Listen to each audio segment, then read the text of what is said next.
ইরানে নিখোঁজ মার্কিন যুদ্ধবিমানের এক ক্রুকে উদ্ধারের ঘটনাকে ইস্টারের অলৌকিক ঘটনা বলে আখ্যা দিয়েছেন প্রেসিডেন্ট ডোনাল্ড ট্রাম্প।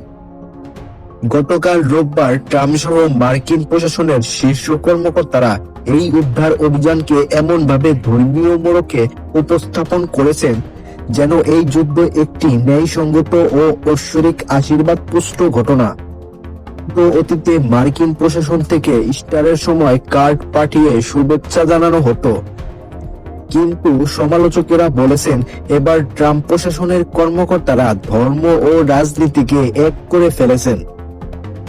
যুদ্ধকে জায়েজ করতে এবং সামরিক কর্মকাণ্ড পরিচালনার ক্ষেত্রে ধর্মীয় অনুষঙ্গ টেনে আনা হচ্ছে।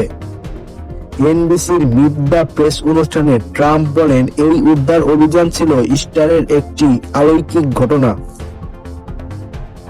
তার দেখাদেখি মন্ত্রিসভার অন্য সদস্যরাও একই ধরনের বার্তা দিতে শুরু করেন।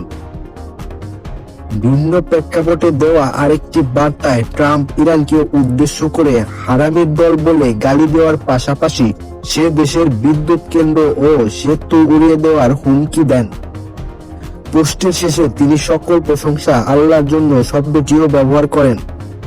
এদিকে মার্কিন অর্থমন্ত্রী স্কট বেসেন্ট ইস্টারের ধর্মীয় গুরুত্ব টেনে বলেন, যীশু খ্রিস্টের পুনরুত্থান যেমন ইতিহাসের সবচেয়ে বড় বিজয়, ঠিক তেমনি এই পবিত্র দিনে এক বীর মার্কিন সেনাকে উদ্ধার করা সামরিক ইতিহাসের অন্যতম সেরা ঘটনা। পিট হেগসেট ট্রাম্পের পোস্ট শেয়ার করে নিজের ব্যক্তিগত অ্যাকাউন্টে লিখেছেন, ঈশ্বর মহান। এক্সিওসের এক প্রতিবেদনে বলা হয়েছে, উদ্ধার হওয়া ওই সেনা কর্মকর্তা বিমান থেকে নিচে নামার সময় রেডিওতে ঠিক একই কথা বলেছিলেন। সাময়িক হুমকির সঙ্গে ধর্মের দোহাই দেওয়ার ঘটনায় তীব্র সমালোচনা শুরু হয়েছে।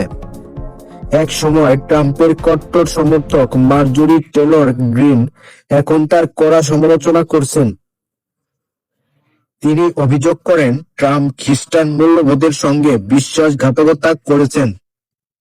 তার মতে প্রশাসনের কর্মকর্তাদের উচিত যুদ্ধ না বাড়িয়ে শান্তির পথে হাঁটা, কারণ যিশু শিক্ষা হলো শত্রুকেও ক্ষমা করা এবং ভালোবাসা।